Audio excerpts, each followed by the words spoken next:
अपना मुख देखकर आश्चर्य में हुए और कहो, तुमने हंस हंस कर हम उसका फल पाओ कि फिर ऐसा अपक्रम तुमसे न हो। दोनों गण यह साफ सुनकर नारद को मोह चुप हो रहे और अति चिंतावान होकर अपने लोक को गए और शिव जी की स्तुति करने लगे। नारद अपनी मुख्य दशा में आकर ईश्वर के भेद को समझे अपना वह वानर प्राण त्याग दूंगा, यह सोचकर श्री हरि मंदिर पहुंचे तो विष्णु जी नारद की इच्छा जानकर मार्ग में खड़े हुए। वह कन्या भी जिसको स्वयंवर में, हे नारद, तुम चिंतित होकर कहाँ जाते हो? यह सुनकर नारद अति कोपित हुए, जैसे जलती हुई अग्नि में कोई सूखी लकड़ी डाल दे। उस क्रोध में यह शब्द मुख पर लाए कि तुम इस समय हमको अच्छे न देख सके, तुम बड़े छली हो। तुमने कहाँ छल नहीं, छल रूप हो, मोहिनी रूप धारण कर तुमने दीति के पुत्रों का, यदि सदाशिव इसको न पीते तो तुम्हारी यह अच्छे लोग छल का अभ्यास नहीं डालते हैं। यह बात सदा शिव को उचित न थी। जैसा कि तुमको वरदान दिया था, अर्थात बड़ा और उत्तम नहीं है। तुम जो चाहते हो वह करते हो। सदा शिव भी तुमको ऐसा स्वाधीन और सर्व सृष्टि का स्वामी करके अपने मन में चिंता करते हैं और यह उपाय निकाला है। अब हम सदाशिव की आज्ञा समझ कर, इसलिए कि फिर ऐसा काम तुमसे न बन पड़े, तुमको तुम्हारे कर्म का फल देते हैं। आज तक सिंह के सदृश्य ऐसे वन में जहाँ दूसरा न था, तीनों लोक में निर्भय होकर फिरा किए, पर अब हम तुमको ऐसी स्वाधीनता का फल देते हैं क्योंकि तुमसे भले बुरे का विवेक न हो सका और न तुम संसार के लिए नियम बांध सके। चाहे सदाशिव ने तुमको वरदान दिया है, पर तो भी हम तुमको सिखलाते हैं। हे नारद,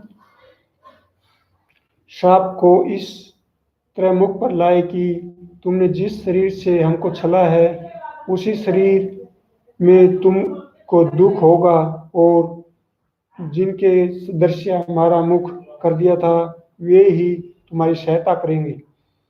जो कि तुमने स्त्री के लिए हमारी ऐसी अप्रतिष्ठा होकर संपूर्ण वनों में घूमते रहोगे।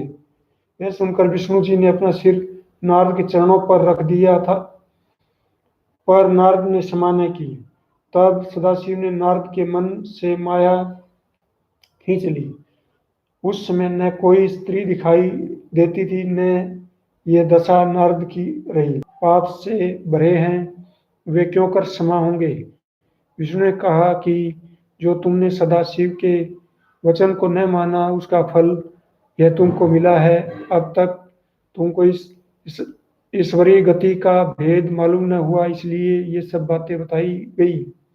पूर्ण सृष्टि के स्वामी वर्तमान ब्रह्मा सृष्टि उपजाते हैं।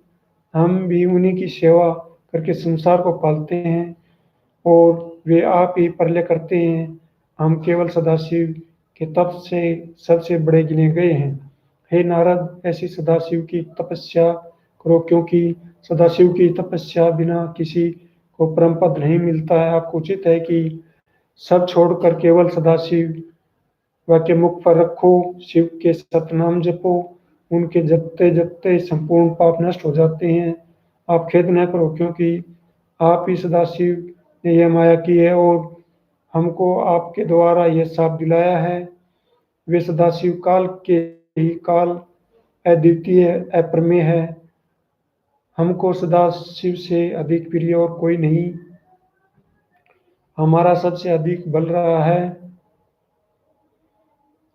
बल वहाँ है।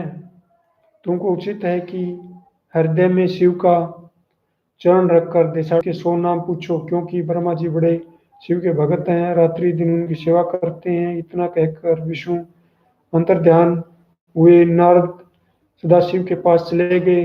मार्ग में दोनों गण नारद के चरणों पर गिर पड़े और कहने लगे कि हम ब्राह्मण नहीं हैं, वरन सदाशिव के गण हैं। आपकी बड़ी अवज्ञा हमसे हुई, सो आप अपना किंकर समझकर कृपा करें, क्योंकि हम अपने जो कहा वह तो होगा ही, पर हम यह वर देते हैं कि तुम दोनों भाई मुनि के वीर्य और राक्षसी से उत्पन्न होंगे, तुम्हारा बड़ा प्रताप होगा, तुम बड़े विजयी महाराजा होकर संपूर्ण सृष्टि को विजय करोगे, नाना प्रकार के भोग भोग कर सदाशिव की भक्ति से अचेत न रहोगे, अंत को वानर और मनुष्य तुम्हारी भक्ति करेंगे, सदाशिव और विष्णु तुम्हारे घर जाकर मुक्ति कृपा करेंगे। इतना कहकर नारद सदाशिव फिर ब्रह्मा के पास गए और स्तुति करके हाथ बांध ब्रह्मा से कहने लगे कि आपने जो विष्णु की कथा कही थी